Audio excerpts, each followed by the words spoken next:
Hello, everyone. Welcome to episode 7 of season 3. If you're just joining, I'm Robin of At a Tired Witch on Instagram, and I am joined by the beautiful Maria of Maria the Arcane on Instagram. Why, hello. Thank you. And might I say that your hello at the very beginning was very sensual. Oh my god. Did you see the comments that we got on social media of people like keep using the word sensual? I was dying. That's so funny. I'm pretty sure we did a review on Apple Podcast where somebody said how sensual our voices was, and I choked. I'm glad that we're here to provide the real witchcraft content that everyone's looking for. The sensual witchcraft is very sensual. Oh no.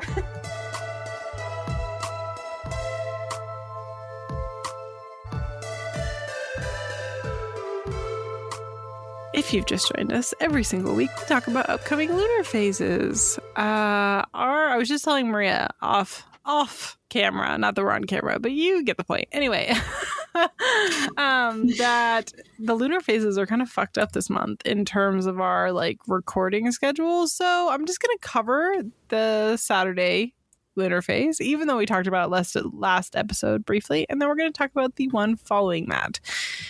So that being said, on Saturday, just like we talked about last episode, the 16th, we have the full moon in Libra. It does cover a 3-day span because it is a full moon. Libra full moons are a very good time to focus on bringing more balance into your life and kind of, I don't know, putting a little weight into the sides of your life that you maybe are not paying enough attention to. This is also a really good time to focus on spell work that has to do with bringing justice into your life, or, I don't know, getting your way. I guess you could say. We love that. Like we talked about last time, which Maria and I are live, laugh, loving, is how sensual the full moon in Libra is. There is nothing wrong with doing a little bit of self-love. Or even like sex magic that involves with making things go your way. Dang. Maybe some like dominant what is sex this, magic. 50 Shades of Grey? Jesus Christ.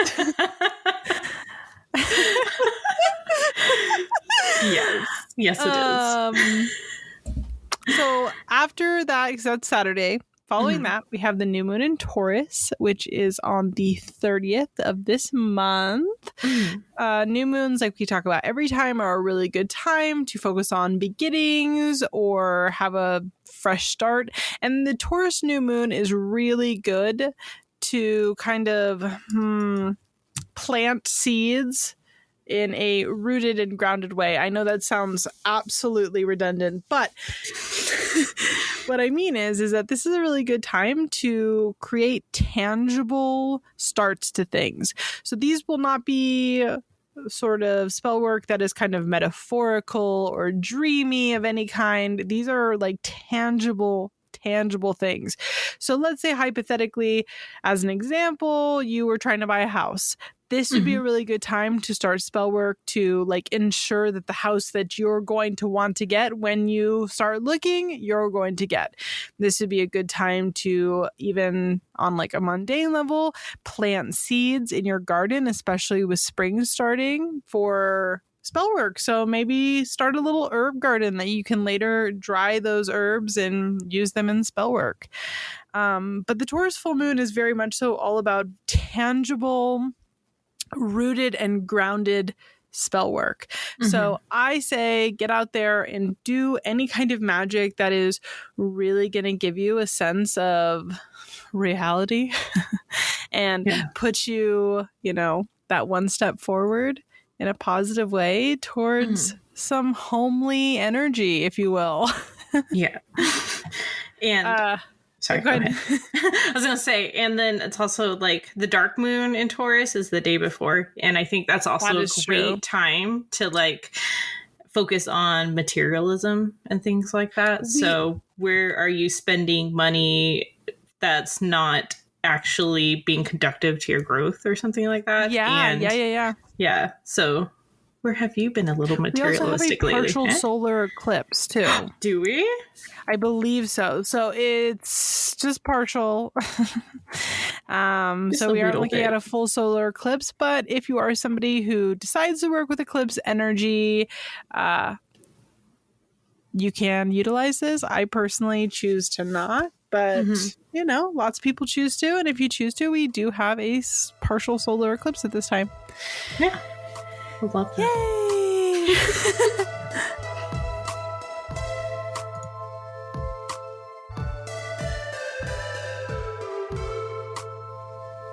So, if you just started listening to us, we talk about a random tarot card every episode. We go over the universal meaning and then go over our own interpretations of the cards. This is just so it helps beginners form their own opinions, or even those who have been practicing for a while expand their views on other meanings. So this week, we're going to talk about the Nine of Cups. And on the Rider-Waite-Smith version of this card, you'll see a man on a small bench, and the 9 cups are arranged like trophies behind him, and his arms are crossed, and he is man-spreading. Okay, so the keywords to this card are happiness, fulfillment, and being proud. Now, like most of my interpretations, how this card is positioned and the spread means everything. To me, it is kind of a mixture between like the 4 of Cups and 4 of Pentacles in its meaning. So when this card comes up in a reading upright in a positive spot, it shows being proud of how far someone has come with their happiness. It really shows a moment of reflection that someone's like sitting down and thinking like, oh, well, look at me. I finished school. I have an amazing job. I have a family I love. I'm truly making it. They realize they have so many things that they should be proud of, things that they've worked hard for that have ended up being successful, which is feeding their emotional fulfillment. Now, things are like hardly perfect, but they're enjoying, you know, that particular moment, not letting anything bring them down. The thing is, though, there is no such thing as having too much or just enough happiness. It is great to be proud of how far you've come, but you have to keep working on that happiness and even future happiness, trying new things and adding them to your, quote, you know, trophy room. And it is really easy to become stagnant even when we reach like a pinnacle of happiness in our life, because happiness takes work and we have to keep working towards it. Now, when this card is upright in a negative spot, it can show being boastful. You know, this man is alone in this card. He has no one there to share this happiness he has cultivated with. So if it pops up in a negative spot, it warns you to be careful of alienating people by trying to be the center of attention. There is nothing wrong with like sharing how happy you are, but if you are trying to make every conversation about it, it may be time to reflect, if that makes sense. But how do you view this card? I have genuinely mixed feelings about this card. Upright, like you said, it is kind of getting what you want. It's positivity. There's all these great things, right? But my problem with this card is just because our wishes get granted and like the things we want happen for us, that does not necessarily mean that what we want is actually what's good for us.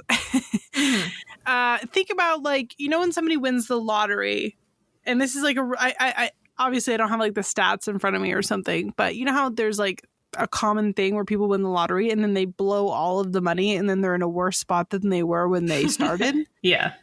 It's like that to me, where although you might have your wishes filled and this great momentary happiness, is it better for you in the long run? Yeah. And I often find that when I see this card, it's not. It's not better for us in the long run. Now, that isn't to say that it's true all the time, etc. But like, think about if you have a crush on somebody and you're like, oh my God, I want to date them.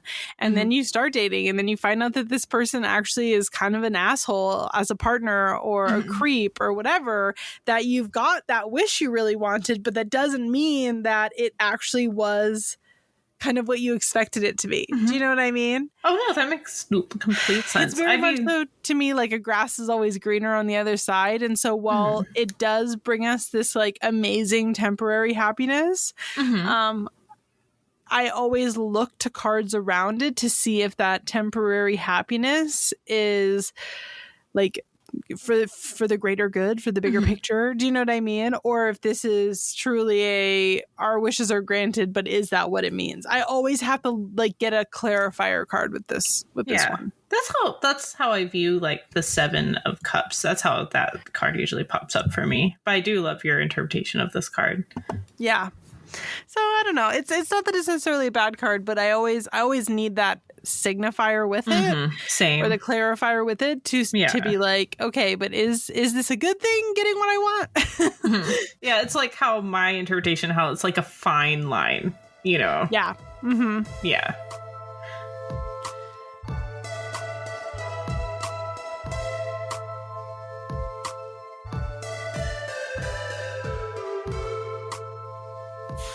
So this week, we thought it would be super fun. Well, Robin came up with it. Almost said but I cannot take credit. Well, you say that, but the reason I suggested it is because you've been wild for plants lately. So I have been. Oh, you thought of me. I did. I was like, Maria will like this. Yes. Well, I do. So how about that? Consider this. I do. So we're talking about the very sensual topic of... Is this sensual? No. About native plants. Very sensual. Anyways. But we thought it'd be fun to talk about different plants that grow in our area and some of the folklore behind some of them and where we gather resources from. Yes. So what plants do you find in your area, Robin? Well, before we talk about plants in my area, because I'm excited to talk about that, I did want to talk about a website I found first that I think people will appreciate. It's called nwf.org, or Native Wildlife Finder, Native Plant Finder. And it is literally a native plant finder to your area. So you put in your zip code and it shows you like the flowers, grasses, shrubs, and trees that are all native to your area, like where you live. And I know in previous episodes we've talked about building your own personal correspondence and utilizing the land you live on to do that. And I found this website and I think it is so freaking perfect for doing exactly that. It's so easy to just find what's in your area. Yeah. And start building from there.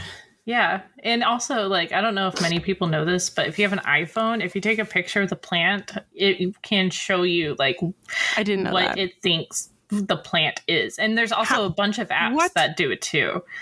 That's literally so cool. I did not know that. Yeah. So if you're like, what the hell is this growing along my fence? You can take a picture. You can either like see what the iPhone has to say, or you can go to an app which will try to do it itself. No, it's not perfect. Sometimes it does get it wrong, but it can come in handy.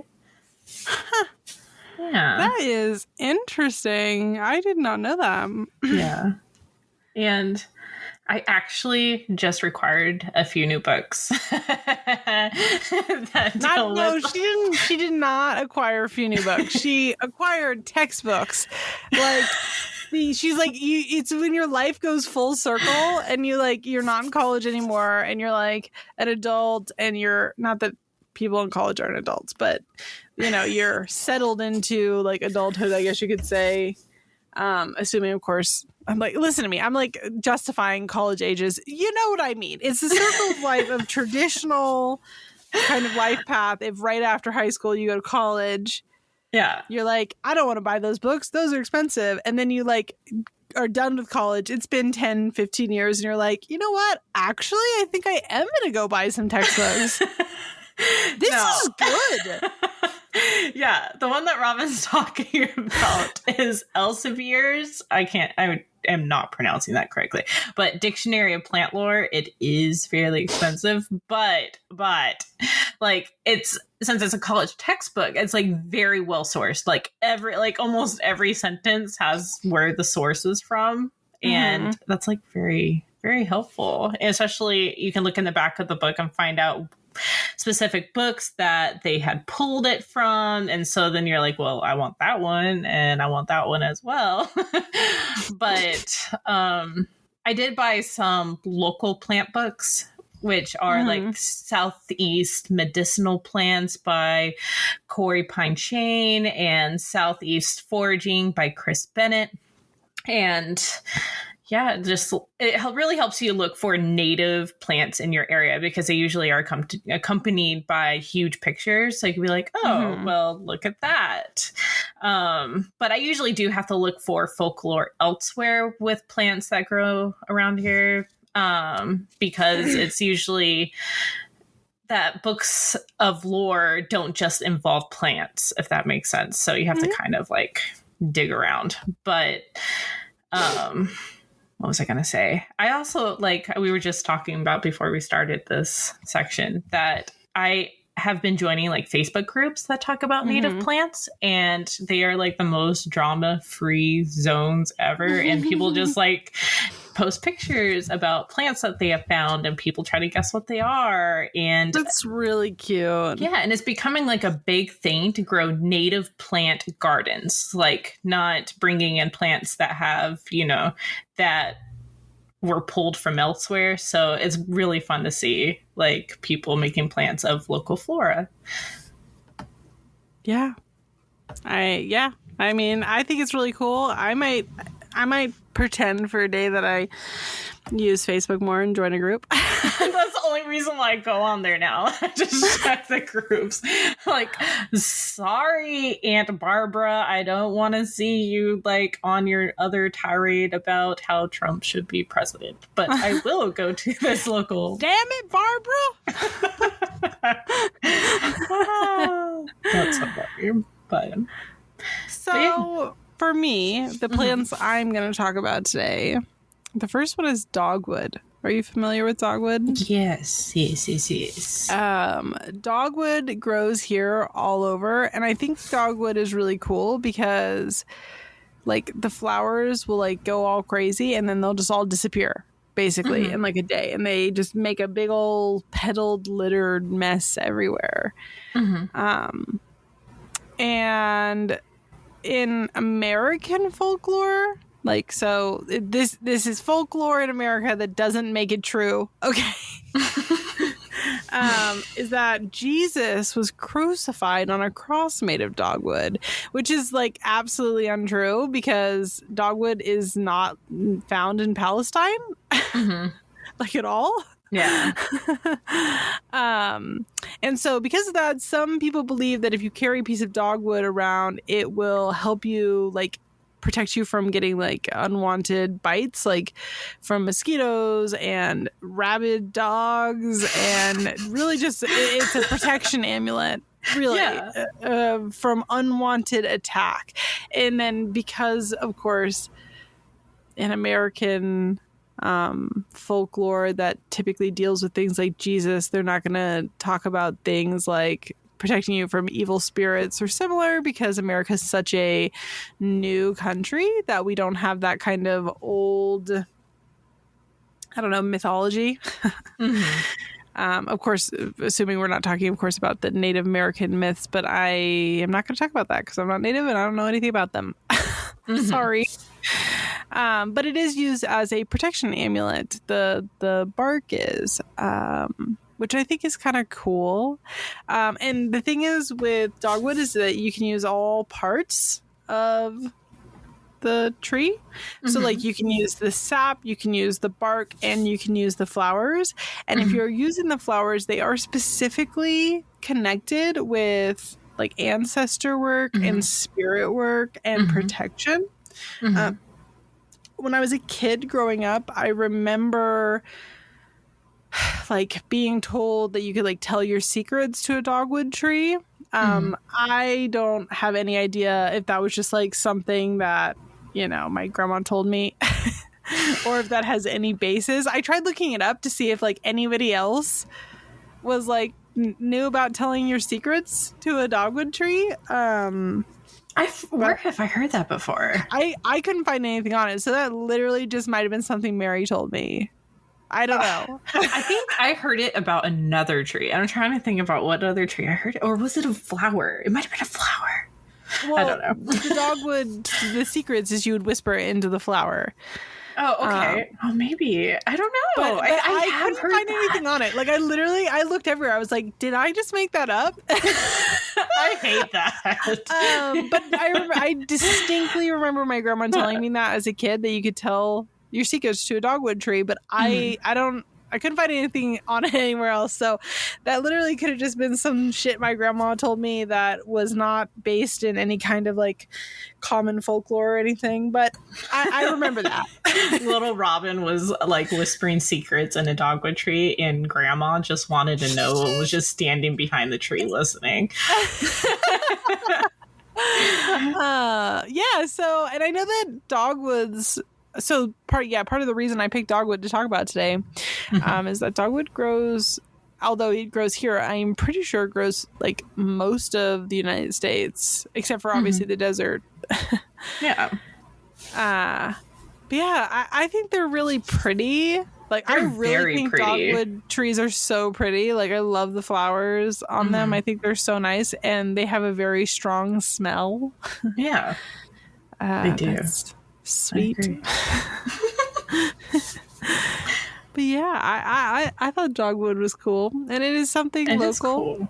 Yeah. What is one of your plants you want to talk about today? Okay, so like I love plants, but I actually kill many of them, and I will say but I've been keeping Maria's my snake Maria's plant about to alive. talk about fucking. She's about to talk about an air cactus.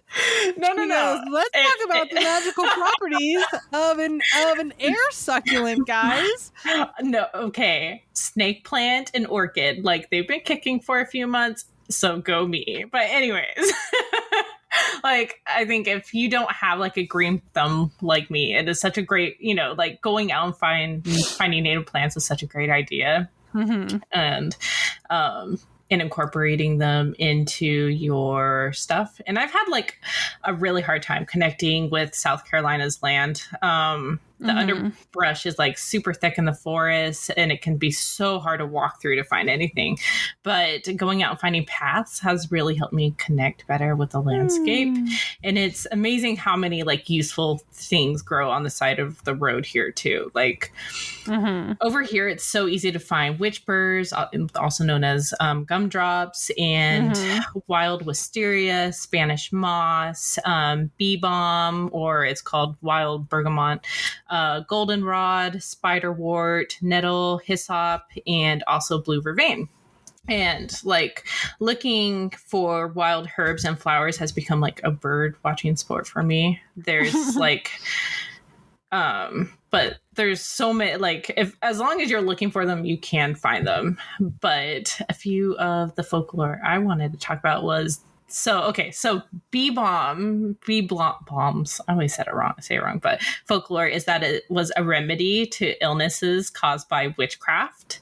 And a disposition from the 1700s, they said if you put it in a bag on a patient's chest as a charm, or put some into a beer or ale with some of the patient's blood, it can cure witchcraft related illnesses, which I thought was pretty funny.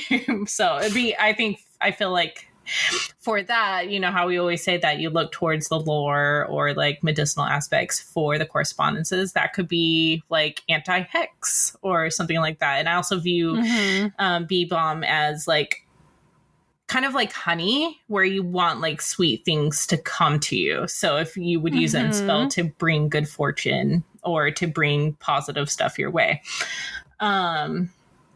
And also, as I said, like Spanish moss like grows everywhere here, especially if you go down to, not in South Carolina, but in Savannah, but we still have some around here as well. But Spanish moss has a lot of folklore attached to it. And one of my favorites is a story about a Native American woman who was buried underneath an oak tree, and her partner hung her braids in one of the limbs to mark her grave. And after a while, the braids began to turn gray, and the wind carried the strands away to other trees. Now the trees weep. The trees that carry it are like weeping for her passing. if that makes sense. Yeah, That's really cute. Right? I mean, kind of sad, but cute too. I know. I really like it. So, but yeah, those are my little tidbits of folklore. I wanted to talk about goldenrod too. That was the other one I wanted to talk about. Yeah, we have goldenrod here too. Everyone's aware, in a full case of transparency, I've got really bad brain fog today, and so if I sound a little like spaced out, like Maria, go on. That is why. So another local plant to me is goldenrod, and goldenrod is also a plant that grows everywhere. I tried to pick plants that that's a common case for people. Yeah. So that way, hopefully, maybe if you have these plants growing near you, you can utilize them. But goldenrod is a divination flower. It grows everywhere. It's a wildflower, and a lot of people do confuse it with a weed. Because it looks a lot like a dandelion, in my opinion, at least. It's actually a really, really, really good flower if you're trying to attract bees and butterflies. So if you're like trying to plant like a bee-friendly yard, look into goldenrod. Just suggesting. Yeah, we see a lot of it on the side of the road around here. Yeah. So goldenrod is a divination flower, and in America, goldenrod has been used for dowsing rods. Like, you know what a dowsing rod is, right? They like take the little copper sticks, or like they have sticks and they like let them loosely in their hands and they try to find water. And they say that goldenrod will bob kind of in the direction that the water is as well when you're using them like as a dowsing rod. Like you use them as a dowsing rod, so not like in conjunction with a dowsing rod. Am I making sense? Oh no, you're making total sense. Keep going. You're okay. But that the goldenrod will essentially like move in the direction of the water, and you can use them very similarly to a dowsing rod or as a dowsing rod. And they also say that if you are a single person and you cross paths with goldenrod flowers, and you are like out looking for a lover, if you will, you will meet your lover the next day. Your future lover.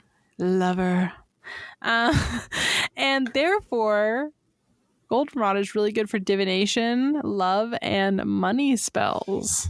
Yeah. I know it's like also like honeysuckle, that if it grows at your house, grows near your house, it means that you and your family have good fortune. That's sweet. Yeah. I think goldenrod's really pretty too. It's so pretty. It's really I think it's really pretty. I know that people oftentimes, like I said, will mistaken it for a weed. I think that weeds are misunderstood. Yeah, a lot of weeds are so helpful. Like, mugwort grows in basically garbage. And so does motherwort. I mean, a bunch of like the most healing herbs like grow like in awful places, and are considered weeds. And even some invasive weeds too are extremely helpful, so that you're actually helping out your ecosystem by like trimming them back and using them for magic or even teas or whatever. Yeah. So I think it's very cool. I'm really into it. And yeah, I really recommend that everybody go and check out that Native Plant Finder website. Because you, like Maria suggested at the beginning, like you can make a full garden with just native flowers, or you can utilize it to find flowers that are native to your area and dry them, use them for magic. Why shouldn't you? Yeah, exactly. It's free. I really think when we take the time to like learn plants, like their lore and history and all that, we really start connecting with them better. Like when we use them with our practice, we know where their correspondences come from. So taking that extra step of being like, why, like if a spell book asks for you to use, let's say mugwort, he would be like, well, why would it ask for mugwort? So you would look it up and find you know, the history and all that. Yeah. That's why I usually have, if you ever, I'm actually going to be talking about this in the next part, but I usually have like 6 books open at a time when I'm like researching a herb, if I don't understand where the correspondence comes from. And yeah. Yeah, I mean, that's how we build our own correspondences, right? 100%. And I think it's important. I think it's neat.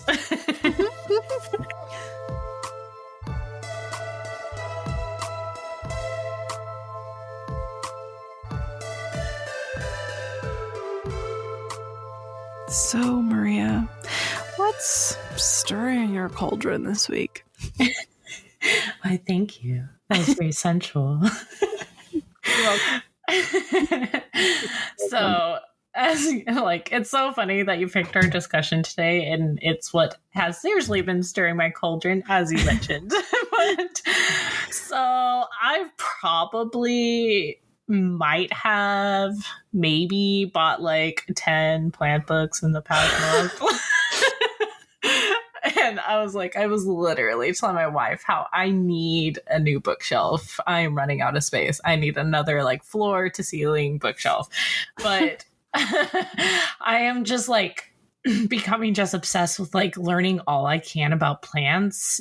As much as I am about tarot. And I think, and just like with tarot, I really think the trick to learning about plants is to spend quality time with one at a time and learn all you can about one until you move on to the next. You know, it's so easy to want to bounce around, especially if you're like ADD like me.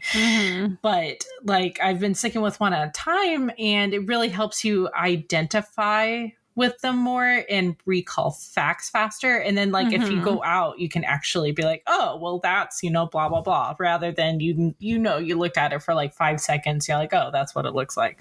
But, you know, I truly believe that when we, as I said, you know, in the previous section, that I truly believe like when we look at like the history, medical properties and lore of plants, we understand their more magical correspondence better.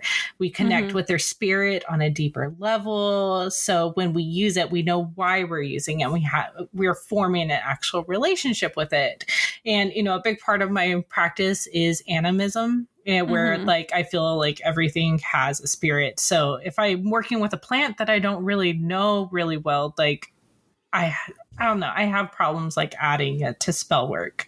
I want to feel connected with it. And that's why like I try to make certain plants plant allies. So like if you follow me like on Instagram or whatever, you'll see that like periodically I'll go through like a huge stretch of working with a single plant, and like that plant is added in to my spell work for a really long time. And it's just that I'm building a relationship with it. So, but yeah, that's what's been stirring my cauldron, learning and spending too much money on her books.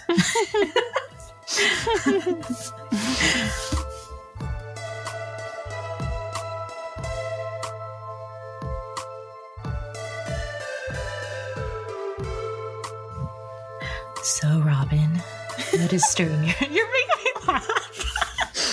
Okay, restart. So, Robin, what is not stirring your cauldron this week? Well, thank you so much for asking. I've been cracking up each time. It's so aggravating. I actually so Maria and I have like a little recording sheet that we just like jot down what we're going to be talking about for the day. And I actually wrote like LOL next to this because I know how stupid it's going to sound, but I'm going to say it anyway. But 1 minute, is it as stupid as me being like, I hate Elon Musk for thinking about putting lights in the sky?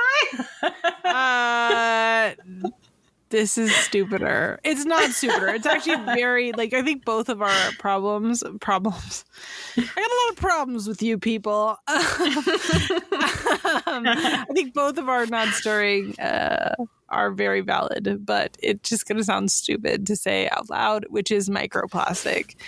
I read this article about how, like, the average person has a credit card's worth of microplastic in their bloodstream. Isn't that crazy?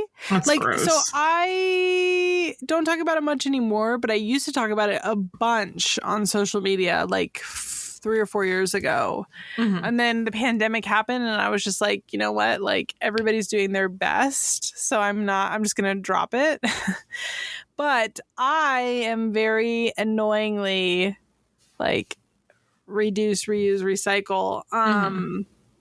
Yeah, I am an eco warrior, which I know sounds very stupid, but it's true.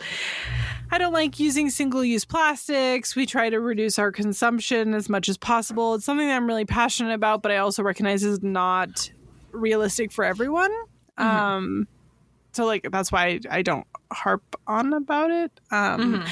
But it, especially considering we just had a child, and I read this article about the microplastic. Now I'm like fully going like paranoid mom mode. I was like, no more plastic toys of any kind. Not that they really had much to begin with, but yeah, it's just something that like is now in my brain, and I'm so paranoid about. Yeah. I think I saw the same article. Like, that's really like I gross. recognize that perhaps that I'm overdoing it a little bit. Like I recognize that. And like we're really good in general about like not using single-use products, you know what I mean? Yeah. But I am so like I read that article and I was like, you're kidding, right? Like that's a little much. Joke, right? It's just crazy, like especially in the United States and stuff. Like it's not just the United States; it's global. Yeah. The world is dependent on plastic. But you have places like Germany, which they don't use plastic bags or anything. You have to bring in your own bags. If you don't bring in your own bags, you're screwed. You have to literally go buy like new cloth bags. But I really feel like that's how it is. Helps. In California, we have it, but it's like a 15-cent charge if you forget a bag per bag. I don't know, man. Like, I know that I sound totally like psychotic. I recognize that. Listeners, I recognize that. But it still made me like totally freak out, and I was just like, you're kidding, right? So like I have now like examined every single thing that we have, and I'm like, because our move is coming up soon, I'm like, we're not bringing any of this stuff with us. We're going to donate it to a shelter. Like, we're going to donate it to kids in need. Like, they can enjoy them. And then the other side of me is like, yeah, now I'm just giving kids in need plastic to get in their bloodstream. It was like, great, Robin. And it's so paranoid and stupid. Well, like a lot of the plastics aren't they just like coming in through our food and stuff like that from the animals and from like them growing in plants? A lot of it is, but then I also read this other article that like, was it an article? Like, it was like a Reddit article. So, it's subjective, but it did make me think, okay? And it was about how somebody like talked to somebody who's like the head of some fucking plastic plant who doesn't keep plastic in their house because like, even though it's like BPA free, that just means they replaced it with another toxic chemical. And I'm just like, that sounds about right. So I listen, I fully recognize that that's totally psychotic thinking on my part. I'm not going to freak out if somebody like sends me plastic things or anything like that. But it does make you think, doesn't it? At least it does, because a lot of, especially stateside, a lot of chemicals that are not okay, like in Europe or whatever, is okay here. And it's like, scares me. Yeah, it's scary. So scary. So scary. All right.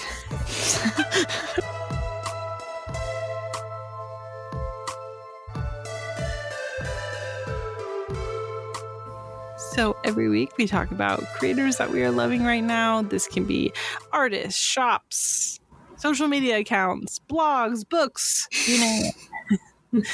So that being said, Maria, who are you loving right now? Okay. So I hope I do not like totally mess up the name.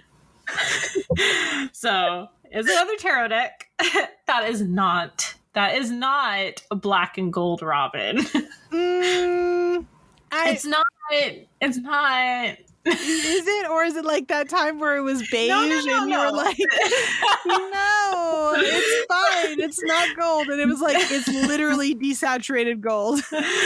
Look, it's a photography deck, like with many different colors. Ooh. Oh, I just Googled it. Wow. Yeah, so it's called Tarot of the Drowning World from Kahn and Selensnik. Oh no, yeah, I don't know how to pronounce that either. I am so sorry. But anyways, it's just beautiful. Like as I said, it's a photography deck, and it's all these like the major arcana is people basically in water, and they arrange these people in such a way that represents the cards. Wow. So, yeah, it's like stunning, very floral, very spring, and you can tell like how much love went into creating these. And the pip decks are, well, it is a pip deck, so all the court cards and everything does not have any people. And even the court cards, like they arrange like flowers and stuff in such a way that it resembles faces. And yeah, some of the faces are like a little scary, but it's still very pretty. I've been looking forward to this deck so much, and like they are huge cards, like from top to bottom they're 7 inches. So I've been practicing haven't ever learned how to do the front shuffle, like basically you're shuffling long ways rather than width ways. But I am getting a hold of shuffling lengthways, so I can shuffle these cards so I can use them because they're pretty. I love this. This is so beautiful. Right? Wow. It's like little archways into like a little magical world. Like it's real. They're so pretty. So pretty. And I don't know how, like the cup cards, like the cups are balanced like in different ways. I have no idea how they did that. Because as I said, like they're balancing them on top of water. So they had to use weights or something. Shallow. Yeah. Yeah. It's so like they even have a music video that goes along with this deck, guys. Like these artists that made this deck are like as extra as me, so love that. Oh my goodness. But who are you loving? I'm actually wanting to talk about my spouse. We're gonna have a little Frankie appreciation moment. He's been working super hard at like editing my YouTube. He edits this podcast. He edits the Abracading Dong podcast, and he makes all the music and stuff for it. And, somebody in the Ding Dong server said that they really liked the intro music, and he got to say like, oh, I made that. And he was really proud of it. And I just, he does a lot of work for us behind the scenes, and mostly for me. Obviously, he does it for me because I'm his wife and he loves me. He does it for me because he loves me too. Go on. It's true. He is obsessed with Maria and Temp. It's really kind of sad, actually. He's a huge simp. But he does do a lot of work for us behind the scenes, and he gets like to be creative and enjoy this stuff for the most part. Yeah. And so I just. If you go to Anchor, you can donate via Anchor to the podcast, true. And that money goes to actually to it goes to Frank. It goes to him. So that's the Frank chip jar.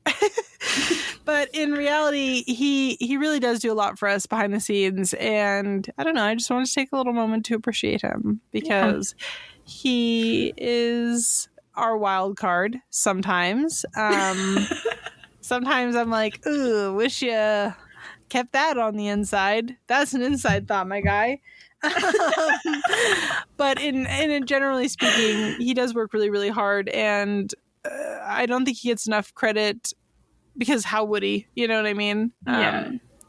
It's not that you, Frank. Yeah, it's not that it's not that we don't appreciate him. Is that it's hard sometimes to show that appreciation because he is a behind the scenes person. So I just thought it'd be nice to say maybe for our outro, Frank. We should start saying thank you, Frank, for editing the podcast.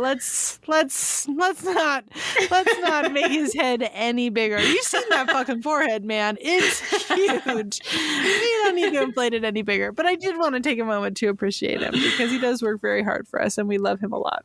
Yes. Thank you, Frank. Thank you, Frank.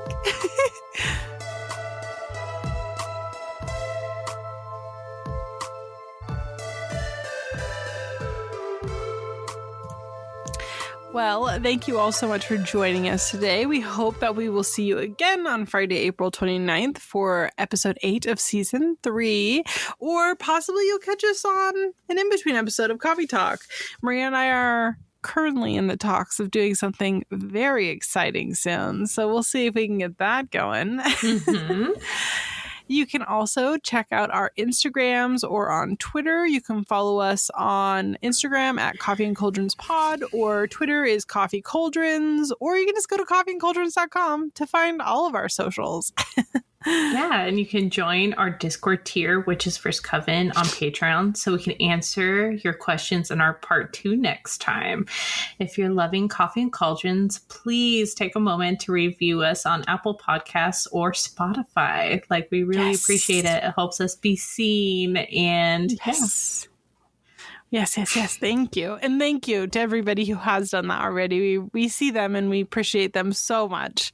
Very. You'll even get to hear our lovely, sexy, sensual voices for an additional 30-ish minute episode for being on our Patreon casting tier and up.